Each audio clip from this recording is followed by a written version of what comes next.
Hello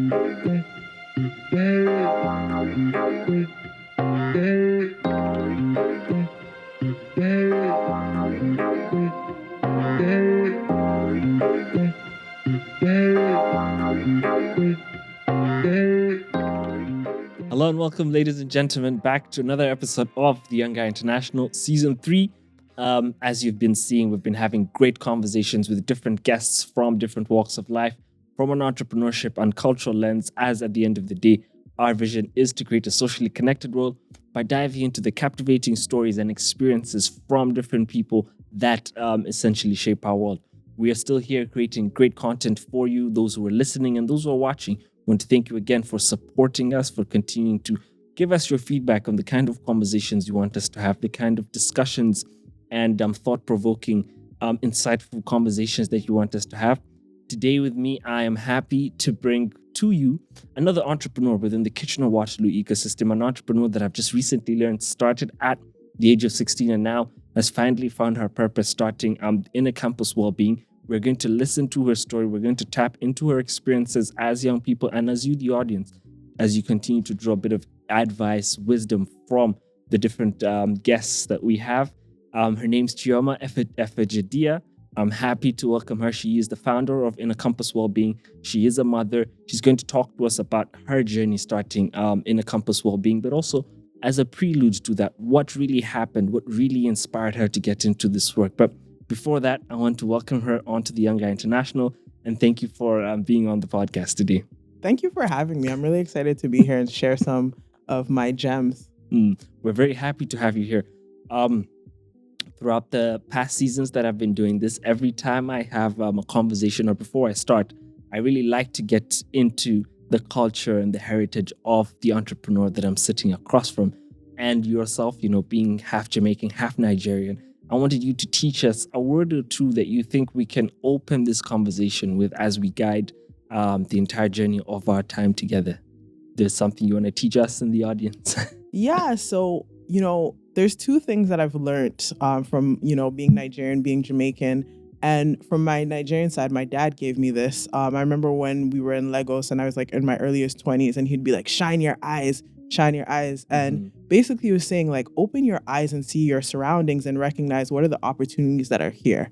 And that has been a guiding point to say there's richness in opportunities. We just have to open our eyes to see what is in front of us. And then from my grandmother, and then this is my Jamaican side, and this was passed on from her mother. And she had told me, you can't throw salt into the pot from far away. And really what she was saying is, you can't solve your problems from a distance. And I really embraced that, embedded that, because if you ever know what the entrepreneurship journey is, there's always going to be a problem and there's a challenge that you have to face. And the best way to do that as a business owner is to really say, okay, head on, how am I going to solve this problem? How am I going to find meaningful solutions? And you got to be in it to be able to do it, right? Right, that's true. And I like how sort of those two analogies are sort of going to guide us into our conversation today. And I want to start off with shining a light. And I think from your entrepreneurial journey, my first question to you would be is, why entrepreneurship?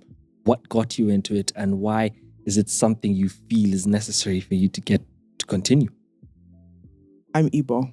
I'll start with that. If you know, I grew up in a business family. Like my dad has always been an entrepreneur. I've watched him as a business owner from a young age. I've even watched my mom's side be in entrepreneurship. So my aunt, she's always had a hair salon. I grew up in that. I literally grew up in like a business family, self-sufficient. And it always attracted me. And I was like, oh, if they can do this, I can do this too. I just knew that I was going to take mine to a bigger scale because I had all their wisdom and all their knowledge to now apply into my thing that I wanted to do. So that really got my start. And then when I was 16, 17, I remember my dad was like, oh, you should sell computers, like get on computers. And he like showed me all the different sites and say, you can start selling to your friends. So I started selling computers. And that was like my little teenage side hustle to say how I can get extra money in my pocket and really like tap into entrepreneurship. So it was really like my dad planting these seeds in my head. I see.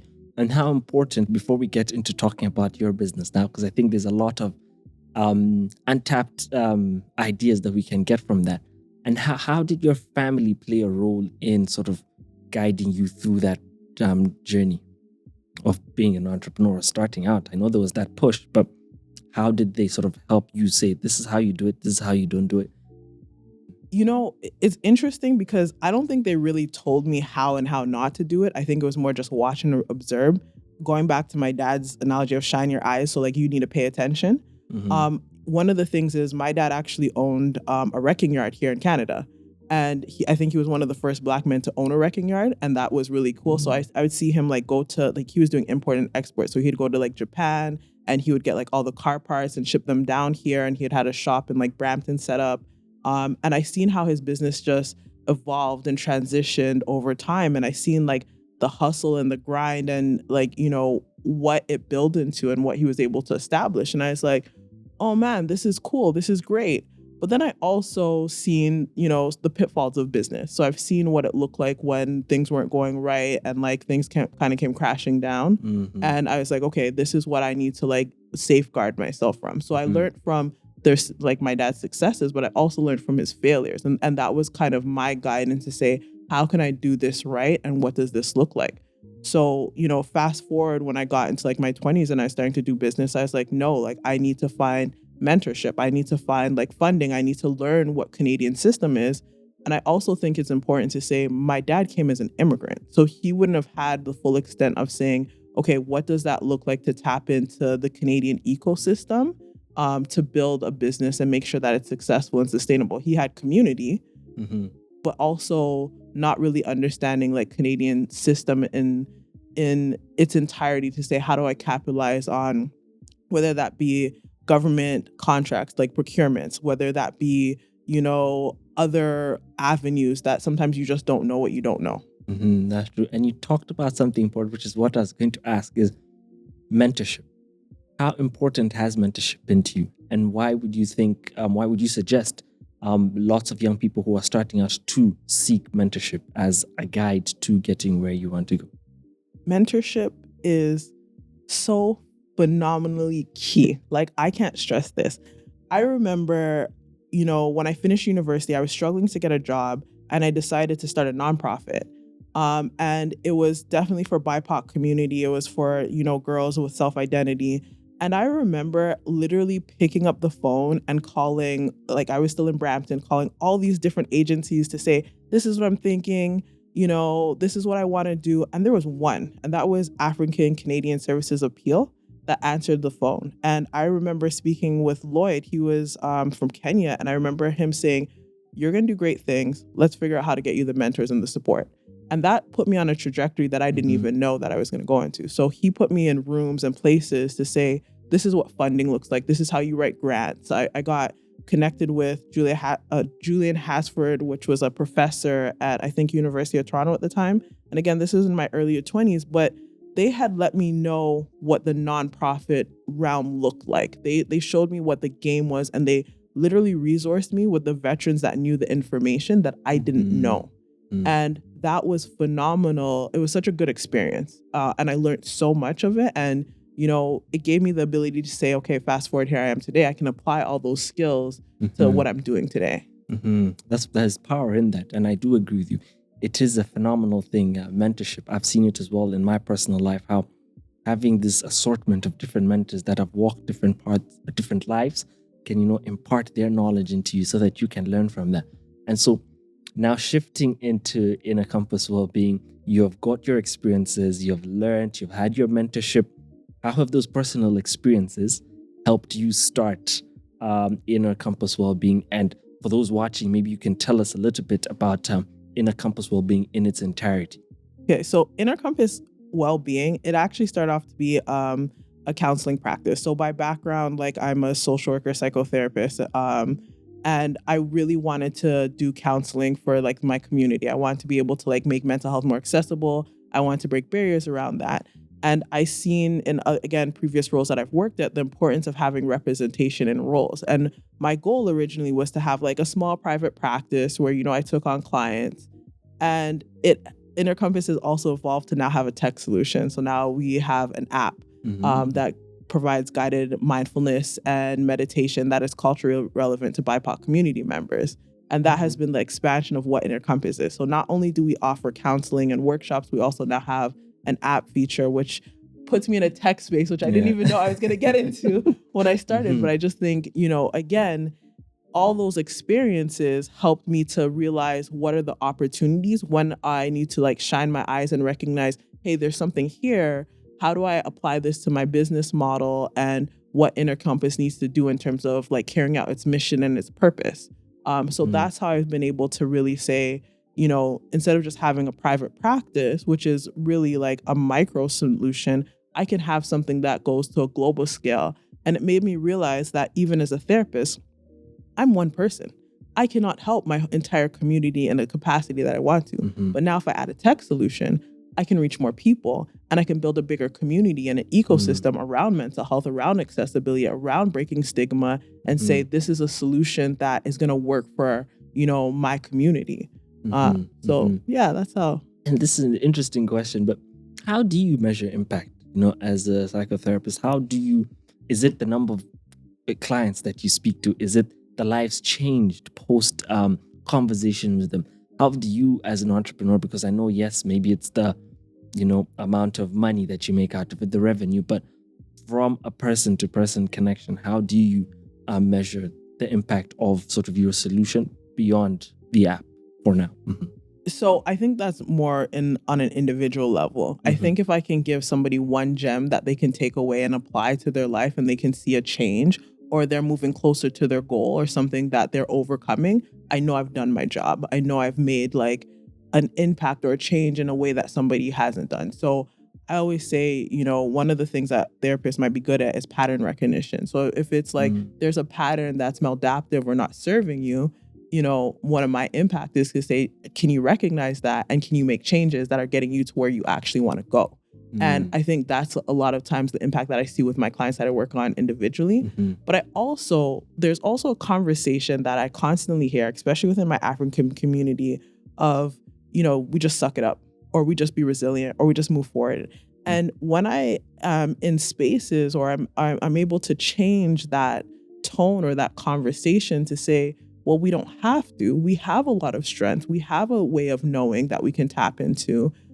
We have, for a lot of, African communities, Black communities, we are very spiritual. We tap into Christianity or Islam or whatever that is. And I say, when you're dysregulated and you can ground in a scripture, you can ground in something that brings you peace and calm, you've tapped into your strength, but you're also building in that mental health and that wellness in that. And when I can shift that conversation to, I don't need to be all that tough all the time, or I don't have to have that resilience, or it can look different by tapping into my way of knowing, I know I've made impact. That's beautiful, because it's definitely seen in the way that, yes, you are sharing this, these gems, these pieces of advice, but that connection between that experience and sort of the impact after and how their lives have been changed after. Recently, in one of our previous episodes, we had a conversation with two young entrepreneurs that are also starting something along the lines of mental health, creating their own app, but more so in the form of journaling for students to like help de-stress and remove that dysregulation. You mentioned BIPOC, groups and individuals. I agree with you. There is that stigma, and the entrepreneurs that I had met that time also said that it is a bit tough for therapists, psychotherapists to really advise and say, what, this is the best thing for you. How have you been able to convince BIPOC individuals to say this is something that is necessary for you, regardless of the stigma? How do you help them come out of that shell? Because I believe it's a shell. Personally, I said this in one of the previous episodes that we did. I've never been to therapy. And that's not because I don't have problems. I probably do. But there's this thing, like you said, suck it up and get moving. The world is going to keep going. You're going to find a way and you'll keep going. But how have you been able to convince people otherwise and convince them that it's okay to talk, it's okay to speak, it's okay to seek this kind of help? A good therapist actually doesn't advise. They give you the reflection to make you realize, actually, yeah, this can be something that's helpful. So I don't think I've ever really advised people. I mean, I might do like the psychoeducation part and talk about like studies in terms of, how our body keeps score of stressors and how our body, when we get older, you see like in Black communities, you see the hypertension or diabetes rate because of how we carry stress. And I might do the part of in terms of like the chemicals of like the cortisol and adrenaline when we're stressed and how we need to be able to regulate that. But before I even get there, it might be a simple exercise of even just walking you through your feelings and your needs and saying, okay, you've had this experience. What were the feelings? What did you need? And you might unlock something. You're like, oh yeah, this is really great. And you might want more. And then it's like, okay, well, this is why you need therapy, right? Because and it was just an exercise of you walking through, oh, I just unlocked something. I just found something that was meaningful for myself. So that's why I said, a lot of times a good therapist isn't necessarily going to give advice. And I also want to say like there's like the Maslow hierarchy. So it depends on where you're at. Like if your basic needs are met, you probably can do a little bit more self actualization. And again, that doesn't really involve a lot of convincing. It's more just walking through that process and that step, even through that connection. And then people are like, oh, okay, I see what you're saying. This makes sense. I can connect with this, right? Right. Wow, that is again lots of reflection for me as well, sitting across from you and just realizing that there have been these many markers, at least in my life, and I'm sure in many of the people that are watching in their lives, where they know that this is something that they need, but because of societal norms, the stigmatization regarding this, it becomes a bit harder to fully express yourself and to really do things that essentially help you in the long run when it comes to your lifestyle that you're living and the work that essentially you're trying to do. When you look at the work that you're doing and how involved you are in the community, do you, at this stage in your life, do you see it's passion driven or purpose driven? So I think it's a bit of both. I say it's passion driven because the reality is I've had my own experience with mental health, right? Like I've had, going to that part when you talk about stigma, there was once when I was in university, that stigma was real for me. And I was like, I don't want to seek counseling. Like I remember the first time I went to a counselor and I was like, this woman has no clue about me. Like I didn't trust her. Like my walls were up. And I realized that was just a roadblock. And, finally finding a therapist that I could relate to, I was like, oh my goodness, this was something helpful. And I recognized there's a passion here. And I remember the first time I sat in a counseling session with a Black woman, for me, it was the most phenomenal thing. And I was like, no, this is where I need to be. This is the right place. I need to build off of this. So that is the passion part of it. Like I genuinely enjoy the work that I do. The purpose part is, and I told you this before we started recording, is I didn't know this is where I was supposed to be. I'm like guarantee you, like if you had met me like in like high school or university, like a lot of people don't know this, but I had actually originally was supposed to go to university for accounting because I'm a numbers person. Like when I say I was like business to the core, I didn't necessarily like wanted to go to social work. I just felt like I wasn't a people's person. I needed to learn more. And I said, I'm going to be a business person regardless. Like that was my mindset. So even the education trajectory was like kind of at a whim. But then I kept having these opportunities and seeing like the impact and being put in these situations where, I was needed to like solve this or my perspective made a change or made a difference, even in the organizations that I worked with when it came to serving our community. I was like, clearly there's a voice here that is needed. And it was mine because usually like I was the only representation there. And I was like, okay, how do I do this bigger? And that's where that purpose started to come in, where I was like, and I can't tell you how many times I've ran away from this, right? Like when I say I've done other businesses and I never thought it was going to be this. And I think that's what that purpose was. When I realized I kept running away from this thing and it kept coming back to me full circle. And there was a time when I was like, I can't run from this anymore. Clearly, this is what I'm meant to do. And that's when I realized, no, this is purpose driven, because anytime I ran away from it, I kept coming back to it. So I was like, okay, well, here it is. You mentioned something interesting, which I know many young people struggle with. You go to school to do X, but you come out feeling like you need to be doing Y. How were you able to navigate that? How was I able to navigate that? Again, I think it was off of a whim. Like, let me be very honest with you. I think it's one of those things of going to school isn't a definite trajectory of this is where you're going to be. Like, you're going to have life experiences that might put you in different rooms or different spaces or different opportunities. I think, again, my dad's saying of like shining your eyes, I was just super aware of the resources and what I was connecting into, and I leveraged it. I leveraged it to the best of my abilities to say, how can I make myself, one, a successful business owner, but also successful in my career. And what I've said is, because I picked entrepreneurship early and done like the nonprofit stuff, now when I wasn't doing entrepreneurship or whenever I went back into corporate spaces, I could be a manager, I could be a supervisor, and it was really easy for me to get those roles, right? And I say, life isn't necessarily about where you're going to end up, but it's about like the journey. And there's going to be lots of journey along the way. I also had a teacher in grade 11, and he gave me amazing advice. And he was like, I'm a teacher, but I've had 20 careers in my life. And he's like, as you guys are going into your careers, where you start might not be where you end up. And I've taken that advice with me throughout, and it has given me the flexibility to say, okay, this is where I'm at right now. This is what I need to do right now. And I don't know where the next 5 or 10 or 15 or 20 years will take me professionally. I know, yes, I'm still going to be doing mental health. That one is for sure. But what it might look like might evolve differently, right? It might seem different.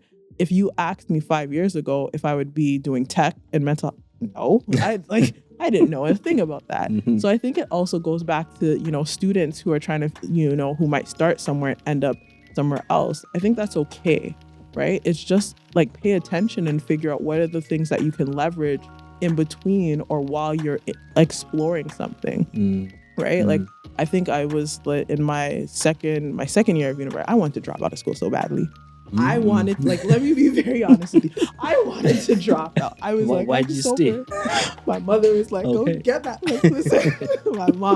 my mom literally was like, no, you got to finish. I wanted to drop out. I actually was like, I don't think this is for me. I needed a break. I'm glad that my mom pushed me to stay.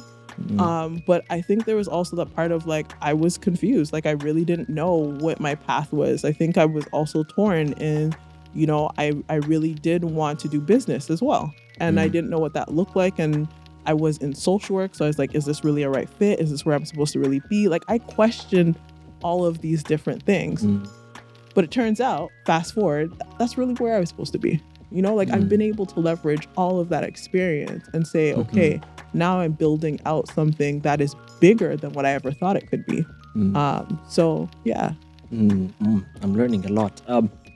When you say experiences and now you've discovered where it is you want to be, for a young person such as myself who is in this process of trying different things and, trying to see how I can do this, what would work, what won't work, would you advise picking one thing and focusing fully and solely on that?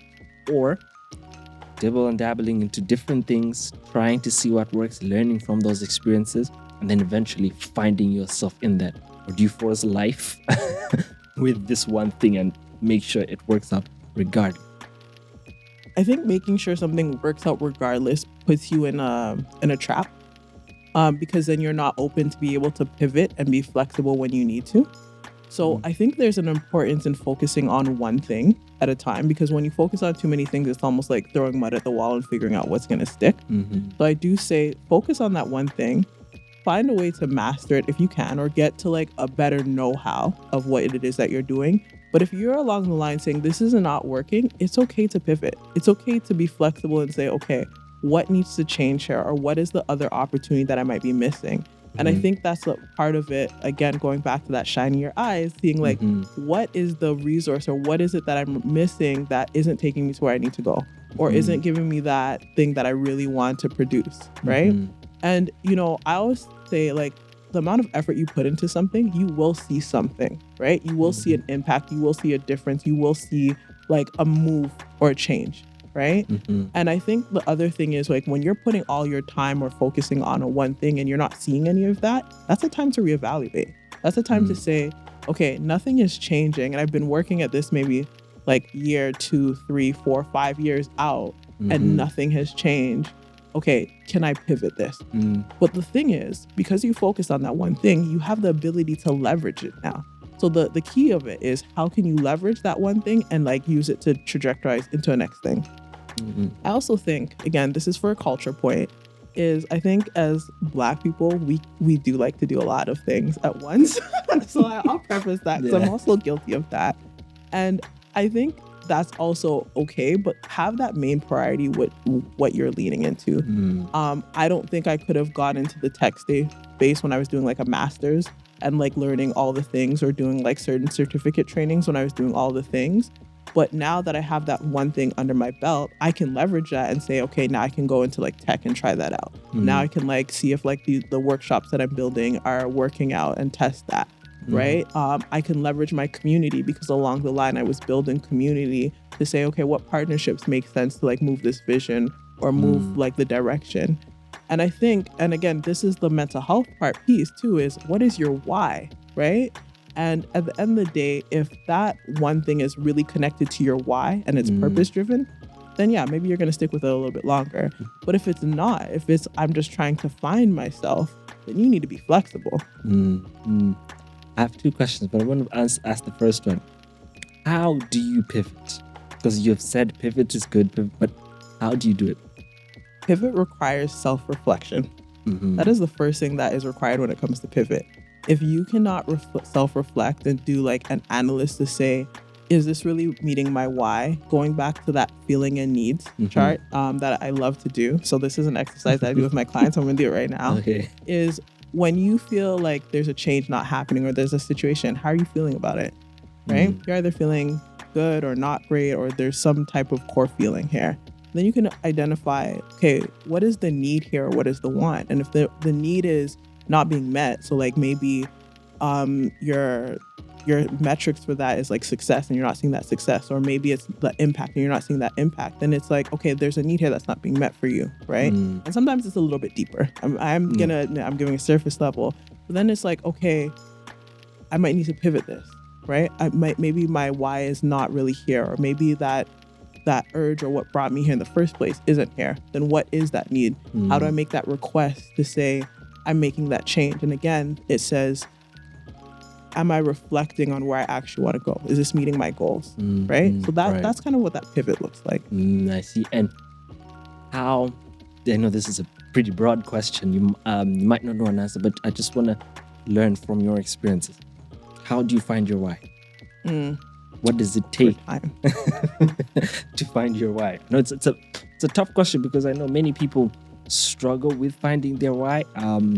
I think it takes a while. I've read so many books where they say, you have to discover yourself, you have to do self-reflection, you have to go into this and that. But for you, from your experiences now, doing as many businesses as you did, being in education, learning, undergrad, then masters, now having a business, how did you find your why? Okay, so I'm gonna have to take you on a little bit of a story for this. We're here for it. So I believe, the time when I said I was gonna drop out of school, I was actually going through a serious depressive episode. Like I was really like not okay. Like I wasn't able to like really focus on studies. Like I was struggling. And again, I didn't know how to get help. And I think like being in social work also saved me, because it gave me the tools and resources to like kind of support myself. Because like counseling, again, and I'm going to preface, the reason why it didn't really work for me is because I was working with a white therapist who just didn't understand me culturally. And that was a bit barrier. And I realized, okay, well, this isn't going to work. Like, what does this look like? And I tapped into community as well as to support.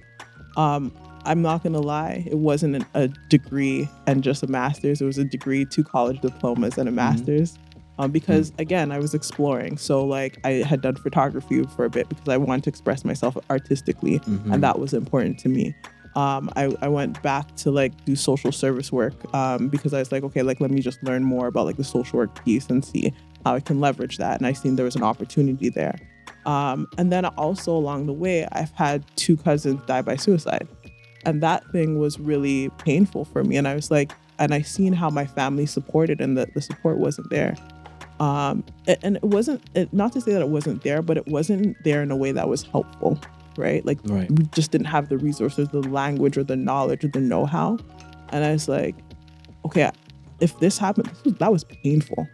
And I was like, if I had to feel that pain, I can only imagine other people. And who's going to stand? Who are the resources? I think COVID changed a lot of the resources and made it more accessible. But before that, there wasn't a lot. And I was like, no, I need to do this. I need to go on this trajectory.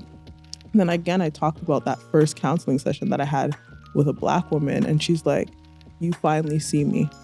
And it was that became my why of, sis, I see you because I've lived that. I've seen you because I understand that. I know what it is from my family background, from my community background. So yes, I see you. And I think it was that solidified my why into why I'm in mental health, right? So I think, life and the journey of life is going to really produce your why. And there's going to be lots of experiences along the way that really experience your life. But you're going to have a moment where you're like, okay, I get it. I understand, right? And I think that's how I came up with my why. That's powerful.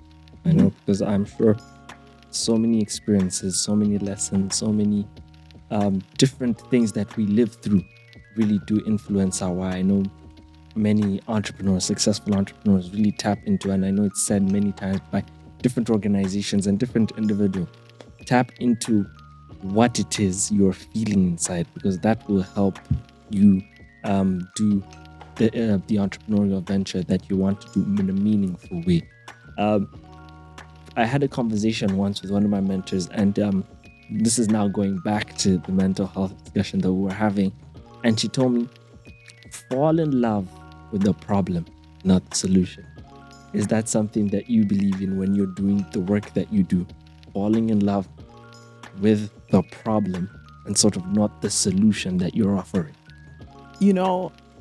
I think because of I see the impacts of the problem, I think I have a love-hate relationship with the problem, to be honest with you.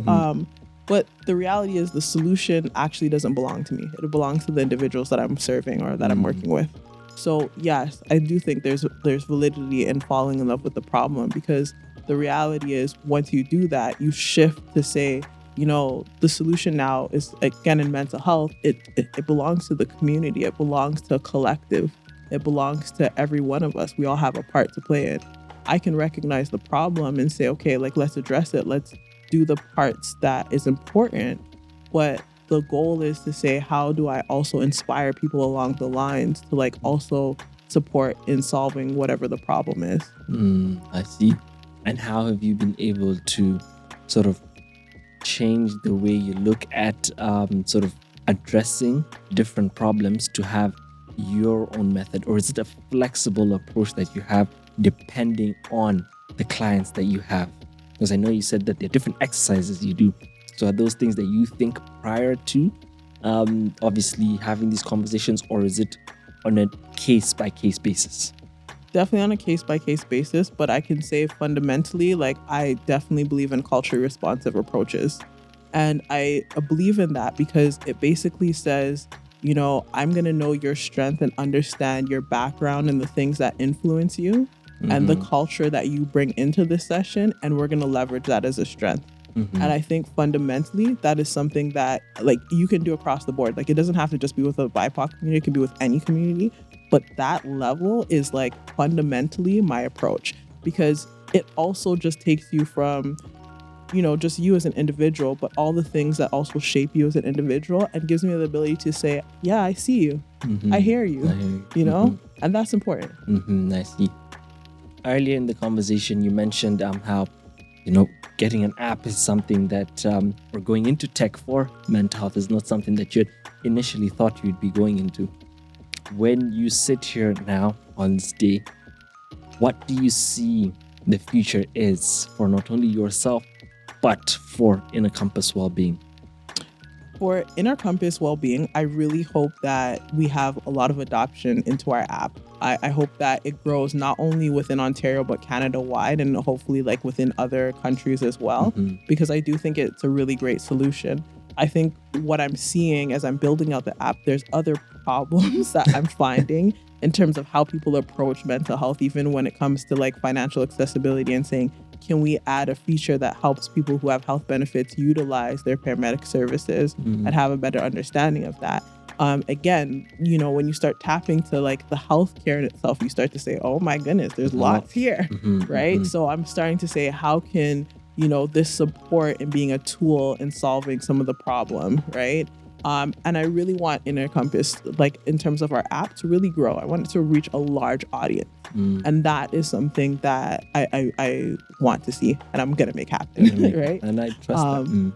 And, for myself professionally, I definitely think there's still that level of, I do enjoy that connection of having clients and sitting, with people face to face, because I think there's something so powerful in connection with people. And I still want to garnish that. I still want to like sharpen that tool and make sure I'm still using all of those skills of being a good therapist, being a support to individuals, helping people unlock blocks and recognizing patterns that are not helping them get to where they want to go. So I think that's something that will always be at the core, and I will always have a clientele base. But I do think, again, that's my micro level, so it can't go as far as what an app can. Yeah. What do you think is the future for mental health? Obviously, now we have everyone's trying to make an app. AI is coming and taking over many of the conversations that therapists should be having on a one-to-one basis. What do you genuinely think the future is for mental health? Not just here in Canada, but globally. I think the future is robust. I think I'm very hopeful for the future. I want to also say there's things that AI can't do.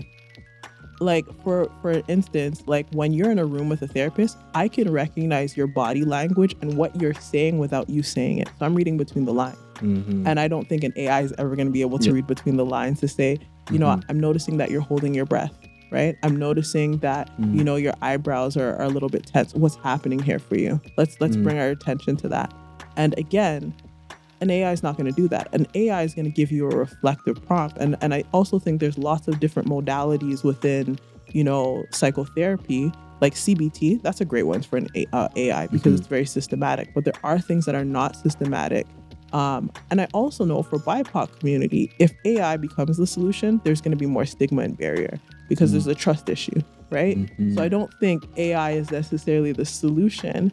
And I think this is why I will say that I'm pretty sure I'm probably a unicorn, because how many people with the education and expertise are building out mental health apps that understand the unique needs of the community that is being served, to say, okay, well, we need to account for this bias, or we need to recognize this limitation, and this might not be the solution. There needs to also incorporate this. So one thing that our app does is have a directory of therapists that people can access.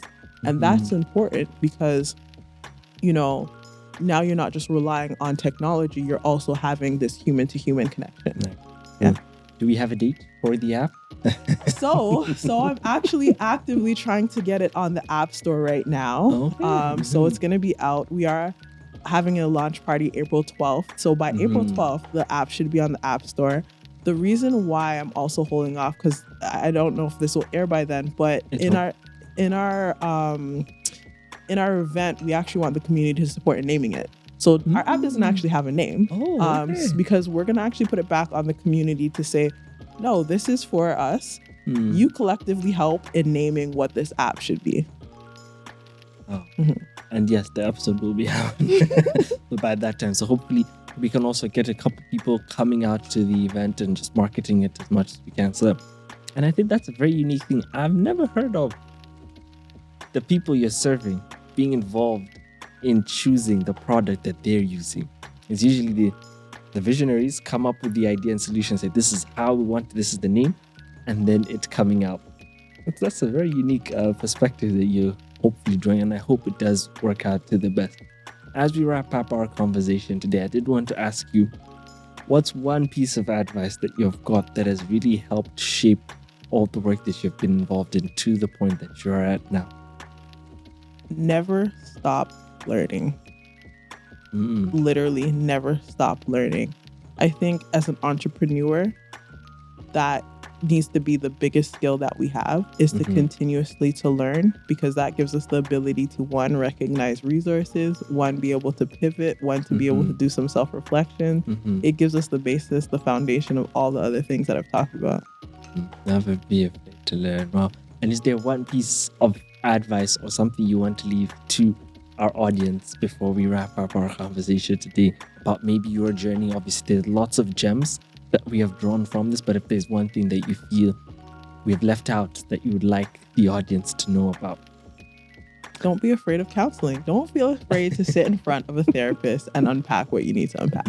That's true. And to our audience watching, I want to thank you again. I believe you've seen that from Chioma's whole trajectory and her whole journey is there's been lots of learning. There's been lots of experience that have influenced sort of the work that she's been involved in, and how she's taken the lessons to now create something that she draws from both her passion and her purpose. And it's been great to see the connection between the two. Personally, for me, I'm in awe just learning from her, seeing how her journey is serving as an inspiration to me, but also as an inspiration to you. She did mention in the beginning, shine your light. And she mentioned a different other quote where she said, you cannot throw salt into a cup from a distance. And I like that. And I think that that's a good way to end our conversation for you and the people that are watching. It's hard. It's difficult to throw salt into a cup from a distance. It's great to confront and come close to the issue that you're trying to face and you're trying to solve, and be part of creating that solution, not only for yourself, but for the community that you're serving. I want to thank you, Chioma, for agreeing to be on the Young Guy International podcast and for sharing a lot about not just your journey, but Inner Compass well-being as a whole. I'm sure I've been inspired, but I'm sure that all those that are listening and watching have been inspired too. So thank you very much for being on the podcast today. Thank you for having me. And to everyone watching, thank you for watching. Thank you for listening. Please continue to share.